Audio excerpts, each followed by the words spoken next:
Bienvenidos y bienvenidas al estudio, o más bien resumen, de lo que ha sido el estudio de la lección de la escuela sabática en esta semana. Estamos aquí, por la gracia de Dios, compartiéndoles en este día viernes lo que pues siempre traemos, como son unas preguntas de repaso personal, dice aquí el folleto de la lección, pero que son una manera de puntos que se destacan. Quiero aprovechar para desearles un feliz sábado anticipadamente para los que han abrazado esta verdad y que cuando llegue la puesta del sol estarán más que contentos de darle la bienvenida al Señor del sábado y gozarse en adorarlo. Si usted en algún país del mundo ya está guardando el sábado, pues igual va para usted este saludo y mi más grande anhelo y deseo de que usted se encuentre con Cristo como nunca en este sábado. Amén. Así que hermano, hermana, donde quiera esté, pues que nos gocemos. Ustedes por allá, nosotros por este lado, que nos encontremos con el Señor y quedemos más preparados para irnos al cielo. Habiéndoles saludado, procedo ahora a presentar a los hermanos que me van a ayudar con este resumen, como es primeramente David Ramírez. Bienvenido, ¿cómo estás? Muy bien, pastor, muchas gracias. Muy contento de estar aquí nuevamente, agradecido por el privilegio de poder desarrollar esta lección. Pastor Rosalito, nuevamente bienvenido. Gracias, pastor. Qué bueno que Dios nos da nuevamente la oportunidad de hoy viernes, ya el fin de semana. Ya esperamos que llegue el día de reposo para nosotros y pues poder finalizar la lección esta semana estudiando, tener ese estudio de la lección tan importante que hemos tenido esta semana. Amén. Quiero cerrar dando gracias a todos aquellos que han atendido el llamado y durante la semana se han hecho presentes ahí con esas donaciones para el Centro de Estilo de Vida La Verdad Presente. Muy agradecidos, hermanos, de que ustedes hayan atendido esta invitación y que sus recursos llegaran por acá en calidad de diezmos, ofrendas o donaciones. Queremos siempre dejar la invitación para que sigan uniéndose a nosotros y poder de esa manera hacer realidad ese proyecto donde atenderemos, como siempre lo he dicho, gratuitamente a los que lleguen allí con sus casos de enfermedad. ¿Cómo obtener información para enviar diezmos, ofrendas y donaciones a este ministerio para que haga la obra? Bueno, es fácil. Solo tiene que llamarme al 214-881-4029 o al WhatsApp más 1-214-881-4029. Pero muy agradecido por haber atendido esta invitación. Mañana es un día especial, como hemos estado diciendo, y las iglesias Advenimiento del Séptimo Día de los Tres Ángeles se abrirán para recibir a los televidentes, radioyentes que nos ven y quieran adorar a Dios. Allá en San Antonio, allá está la iglesia Advenimiento, Houston, Fairfield, Corsicana, Irving, Texas, Fort Worth. Hermanos, pueden visitarnos y gozarse en el Señor con nosotros. Y este servidor está gozosamente invitando a la audiencia de Advenimiento TV, canal 52.7 en Dallas, como también de Radio Advenimiento en la frecuencia 990M en Dallas, para que vengan y adoren a Dios con nosotros. En el 210 East 6th Street, Irving, Texas 75060. Allí se congrega la Iglesia Advenimiento del Séptimo Día de los Tres Ángeles, la Iglesia Central, y allí estaré predicando este sábado.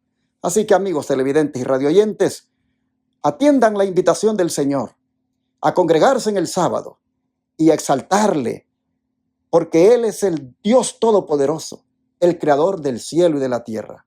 Será para mí un privilegio presentar otro mensaje más de verdad presente. Les esperamos a todos. Para hacer el resumen, vamos a orar. Voy a pedir a David que haga la oración, por favor. Padre nuestro que está en el cielo, santificado sea su nombre. Amén. Querido Dios, Padre nuestro, gracias le damos, Padre, porque tenemos esta verdad, la palabra que usted ha dejado, y le damos gracias por todo lo que los santos apóstoles hicieron por nosotros.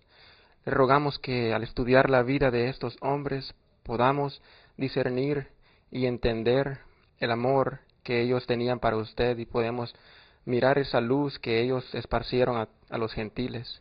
Ayúdenos, Señor, a amarlo a usted con ese celo con el que los apóstoles lo amaron para predicar este mensaje. En el nombre de Jesús. Amén. Amén. Nos gozamos esta semana mirando a Pablo cómo apelaba a las mentes y los corazones de los hombres en las diferentes ciudades donde él iba predicando el Evangelio. Pero a manera de resumen vamos nosotros a ver qué es lo que encontramos como más importante. Bueno, aquí hay una pregunta que dice, ¿qué podemos aprender del celo de los apóstoles después de su sufrimiento en Filipo? Quiero llamar la atención al por qué tenían este celo los apóstoles. Los apóstoles eran judíos y por toda su vida ellos habían estudiado las Escrituras, habían leído las profecías que el Mesías iba a cumplir y estaban ansiosos de que este Mesías, el Salvador, la esperanza de Israel, llegara. Cuando ellos miraron que Jesús cumplía todas las profecías y creyeron en Él como el Mesías, era un gozo, era el todo para ellos. Hay muchas profecías que el Señor Jesús cumplió todas las profecías, sabemos. Y entonces Pablo predicaba que Cristo era el Mesías, predicaba la segunda venida de Cristo, que Cristo era nuestro sumo sacerdote. También enseñó que la resurrección era real, muy similar a lo que nosotros los adventistas enseñamos. Entonces, nomás para repasar lo que sucedió, fue que Pablo y Silas estaban en Filipo y dejaron a Filipos y se dirigieron a Tesalónica. Y allí argumentaron con los judíos y les mostraron a través de las Escrituras que Jesús era el Mesías. Pero cuando llegaron a Tesalónica, ellos llevaban cicatrices porque habían sido maltratados en Filipos. Y la cita del domingo, nada más para leerla rapidito, dice, su apariencia evidenciaba su reciente trato vergonzoso y requería una explicación de lo que habían soportado. Entonces ellos habían sido maltratados, habían sido golpeados en Filipos. Cuando llegaron a Tesalónica tuvieron que explicar por qué las cicatrices. Y nomás para recordar la pregunta, dice, ¿qué puedo aprender del celo de los apóstoles después de su sufrimiento en Filipos? Bueno, lo primero es que el celo de ellos se basaba en Cristo Jesús. Ellos conocían al Señor Jesús, amaban al Señor Jesús, y el amor echa fuera el temor del corazón. Quiera Dios que nosotros conozcamos al Señor Jesús y lo amemos, así como estos discípulos lo amaron. Y de esa forma vamos a tener ese celo, ese valor de enfrentar todo lo que nos venga. Si nos golpean, si nos cortan, si estamos sangrando. Dios quiera que en vez de sentir lástima por nosotros, sintamos gozo y alegría y estemos listos para ir a la siguiente ciudad a seguir predicando el Evangelio. Definitivamente que este es un buen punto, hermanos, a tomar en cuenta, porque nosotros vemos aquí que Pablo, al llegar a Tesalónica, aun cuando pues había experimentado sufrimientos, no se enfoca mucho en eso, se enfoca en la misión que lleva, que es presentar a Cristo. Pastor Joselito, ¿qué más encontró usted importante acá? Bien, seguimos aprendiendo del apóstol Pablo también. Yo encuentro también que la experiencia que Pablo tuvo ahí en Tesalónica se puede volver a repetir. Y eso nos hablaba algo interesante porque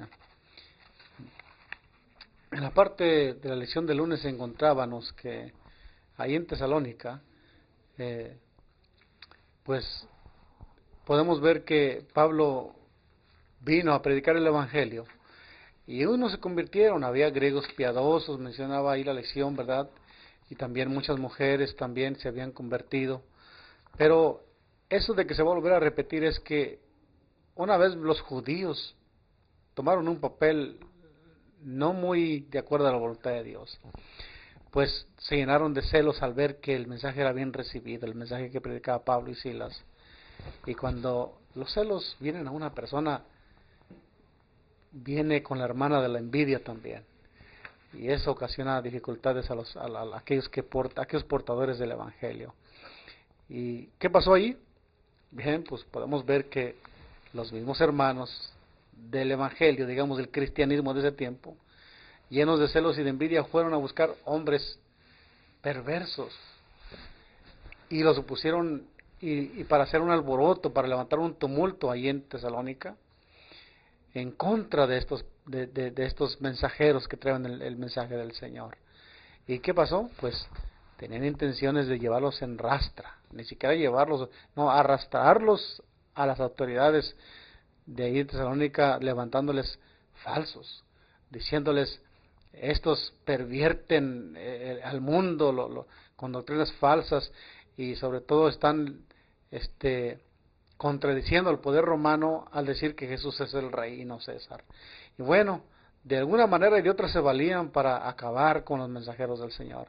Pero Dios siempre le lleva a la delantera al enemigo, como sabemos aquí.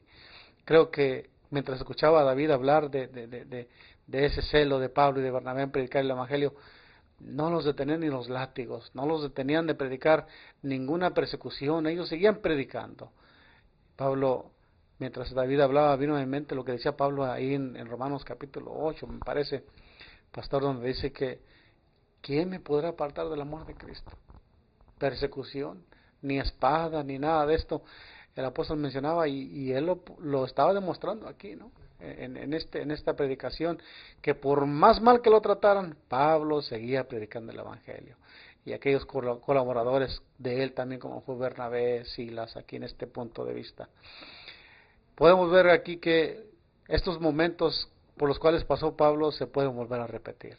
La lección nos registraba de esta manera, decía: aquellos que predican una verdad impopular en nuestros tiempos se encuentran con una resistencia determinada, como lo hicieron los apóstoles.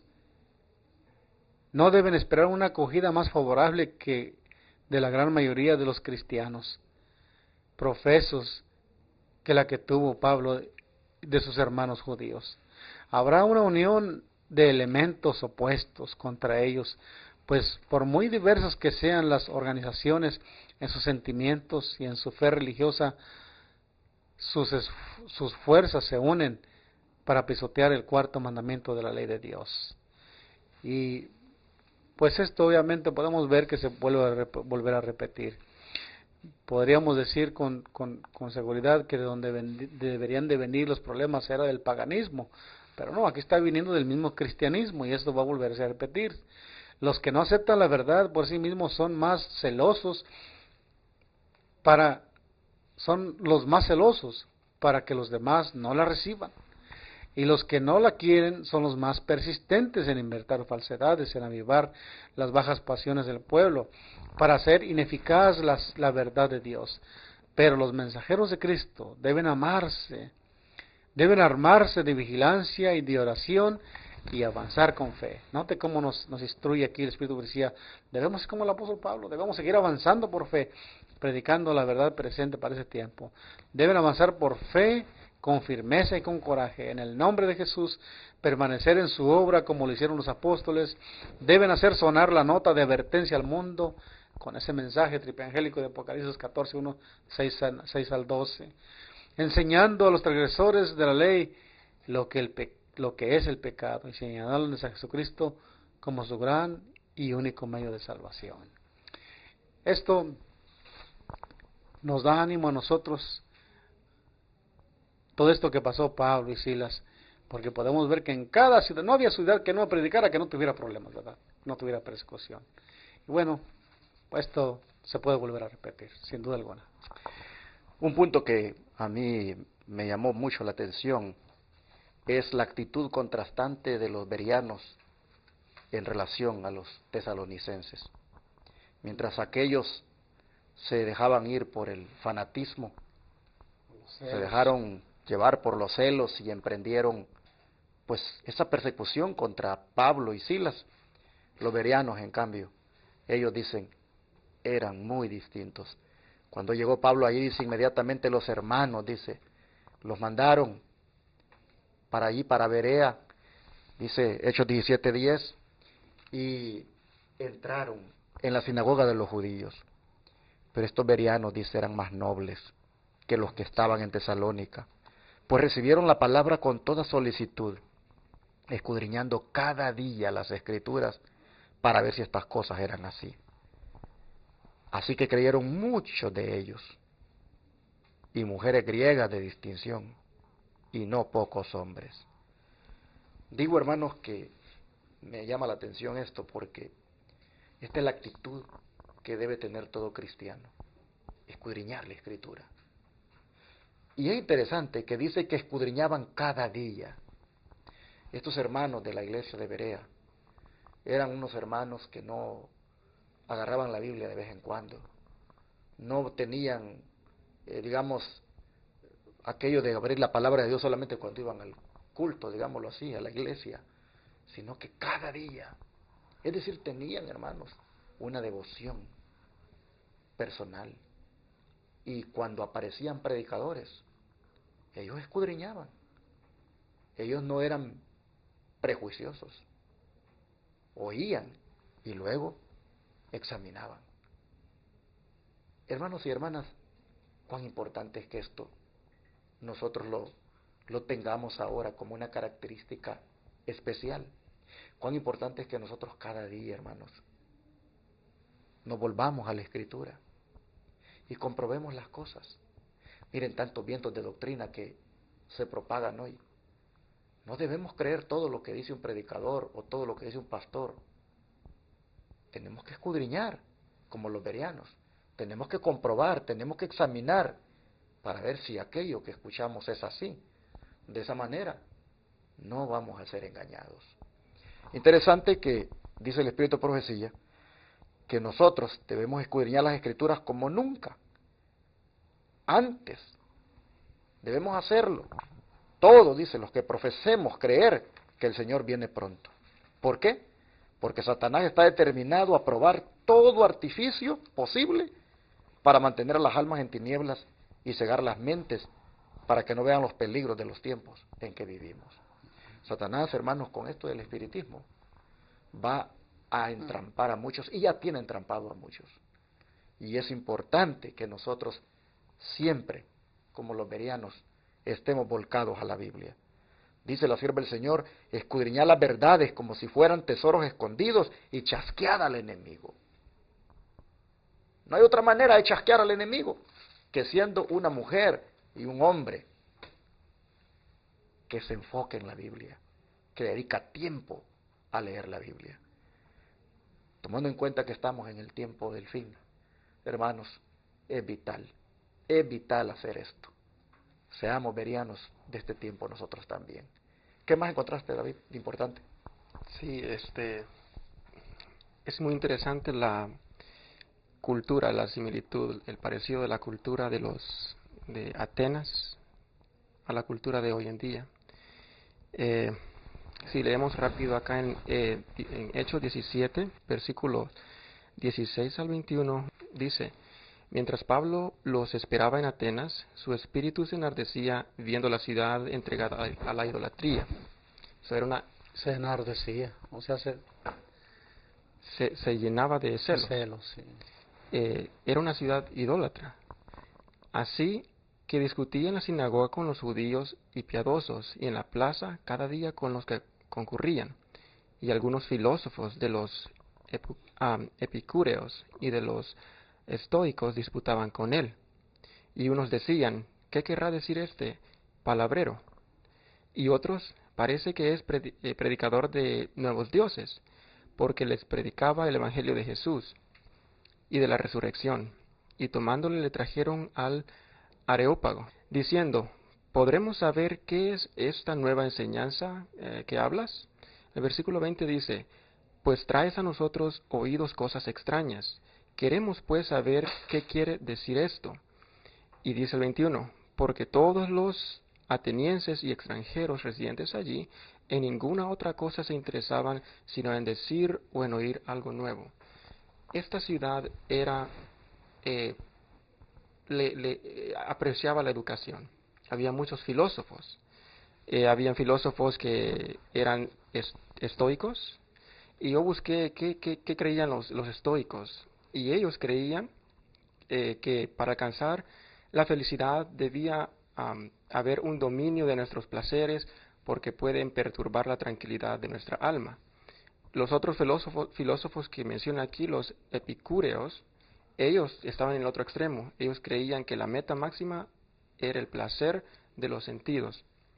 Entonces era una ciudad llena de filósofos, llena de dioses, de teorías. Tenía mucha información.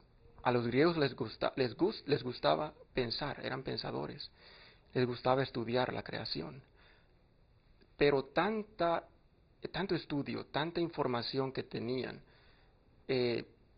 los llevó a la idolatría porque no tenían lo más principal, que era el conocimiento de Cristo. Y ahora en día nosotros vivimos en una época también donde la gente solamente quiere escuchar algo nuevo. Y si hay algo que se dice o se hace en las redes sociales, se esparce rápido y se vuelve un video viral o un comentario viral. También en este tiempo se aprecia mucho la educación, lo cual es bueno, pero nada de eso llena el corazón como el conocimiento de Dios. Y quiero leer aquí rapidito cómo Pablo, lo que dice Pablo, cómo Pablo enfrentaba a esas personas. Dice, sus oyentes reconocieron el hecho de que no era un novicio, sino un hombre capaz de hacer frente a todas las clases de argumentos convincentes en defensa de la doctrina que enseñaba. Así el apóstol permaneció impávido, haciendo frente a sus a sus opositores en su propio terreno, haciendo frente a la lógica con la lógica, a la filosofía con la filosofía y a la elocuencia con la elocuencia. Entonces Pablo era un hombre educado y él enfrentaba al que era educado con mucha educación y al que era sencillo lo trataba con mucha sencillez también. Interesante. Para cerrar, pastor, ¿qué le parece si nos trae el último punto? Sí, claro, la verdad que también ahí en la ciudad de Atenas podemos ver y aprender una lección también para nosotros. Pablo predicó el Evangelio ahí en Atenas, una ciudad pagana, y ahí podemos ver que no tuvo mucho efecto la manera que lo hizo. Y lo que podemos aprender es que Pablo se dio cuenta que el Evangelio debe predicarse con sencillez.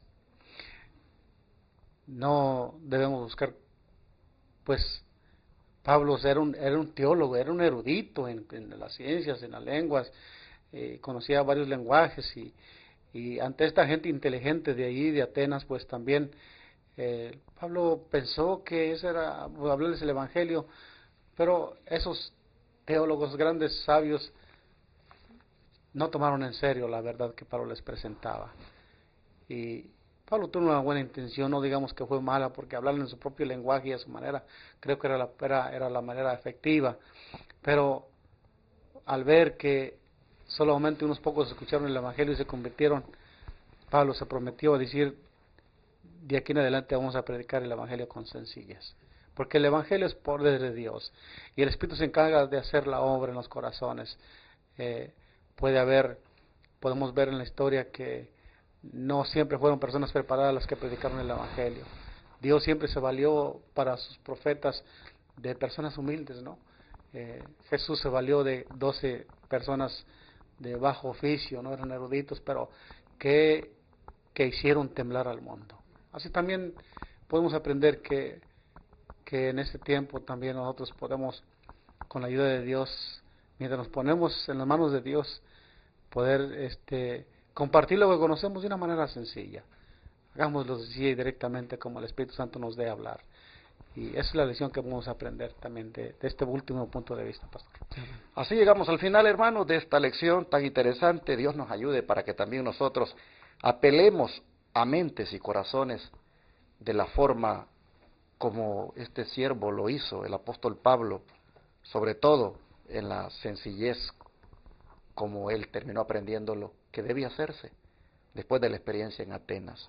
¿Qué les parece si oramos y le pedimos al Señor que nos ayude a hacer este trabajo? Padre Santo, muy agradecidos, Señor, estamos en esta hora contigo por habernos enseñado esta semana de la importancia que hay en apelar a las mentes y los corazones en todo tiempo y en todo lugar, aprovechando el tiempo, no estando ociosos, aprovechando, Señor, toda oportunidad que nos dé una persona para conducirla a la verdad. Queremos pedirte que, habiendo visto estos puntos importantes, busquemos, Señor, destacarlos también en nuestra forma de trabajar para ti. Sobre todo te pedimos que tu Espíritu Santo nos dé la actitud, el espíritu de Pablo, esa actitud donde sentía compasión, sentía que no podía estar sin proclamar el mensaje.